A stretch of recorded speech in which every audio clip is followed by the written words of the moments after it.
what's the worst episode that you've done where you look back and this person's in the worst financial position? Because there's been a few where you've said this is the worst finances I've ever seen as a title. Yeah. But what is actually the worst? It's someone that I haven't had an update from, and I'm really sad about that. When I was first doing the show and not a single episode was released, we recorded 4 episodes, and I put out a call in Austin for anyone to come on the show. I'd give them like $50, which is like all I had at the time. With $250,000 in private student loan debts at variable high interest rates. I can't imagine what those interest rates are like now because they were at 10% then. They started at like 150. In only a few years, they went to $250,000. They're going to be $1 million before she knows it, and she really doesn't utilize. It's for social work. So who gives these loans? Well, that's surprising to me that someone saw that and checks the box. Say, yeah, we're going to give you the money on that. I know, right? Personal responsibility is very important. I will say in this situation, she certainly got fucked by her dad. Her dad, she shouldn't have done it, but as an impressionable teenager getting out of high school, her dad was like, sign the loan. I'll pay for it. I'll pay for it. Her dad's ghosted her, essentially, and this has been a complete tear in the relationship. So they haven't, seen each other or talked. Did he ghost because of the loan? I don't remember exactly. There's too many conversations. That would be gnarly if he just couldn't make the payments. And that's an awkward conversation to have with your daughter. She wanted to go to an in-state school in California that was public and save a lot of money. He was like, go to Baylor. That's where I want you to go. Borrow as much as it take. I will pay. Baylor's a out-of-state private institution. So she did get fucked in it. But because of that, and with a degree that doesn't make as much money, that has to be one of the more daunting situations I've ever seen. And you can see in her finances that she's given up. What would you recommend for somebody like her? What would she do? What did I recommend? You can't discharge student loans in bankruptcy. That's why they're so terrible, because they allow an 18-year-old kid to take on hundreds of thousands of dollars of debt, regardless of what they want to study, and there's no recourse. You can't discharge that in bankruptcy because you're getting an education. The education stays with you. So you just get screwed.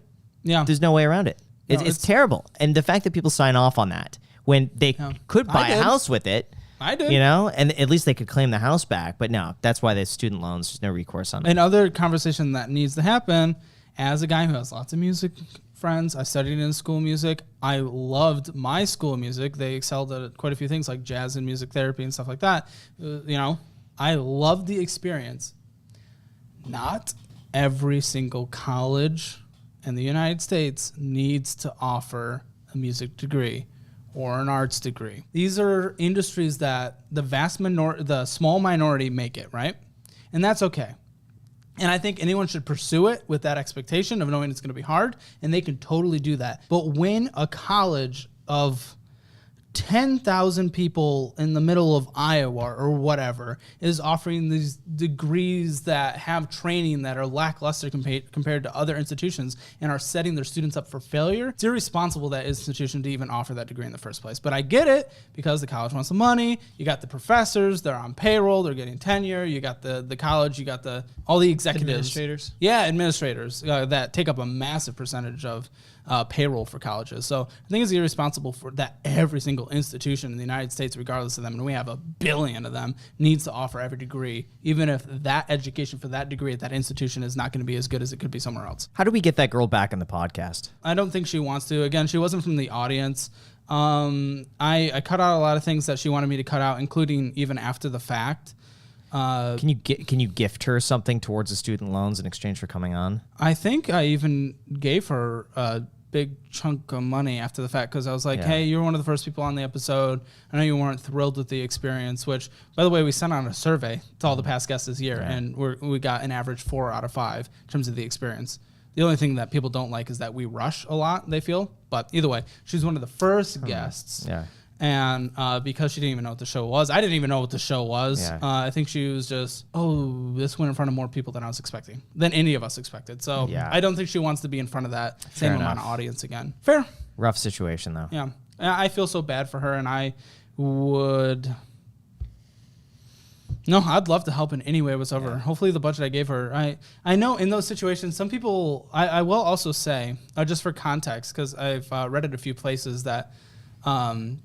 I was nicer in those earlier episodes in her situation and stuff like that, and that I'm not me or anything like that when I get like intense and stuff like that. No, I'm like actually allowing my personality to come through now. When I was first getting started, I had no idea what a YouTube video took. I was trying to level back, don't want to put off things, especially while I have another job. I don't want to come across as rude. So I was just, a lot more things were just tame and just chill, including her episode. But now I'm literally just me. I just try to be the most open, honest person I can be at all times. But now people know what to expect. Yeah. And so if they're signing up, though, they know that you're probably going to yell at them.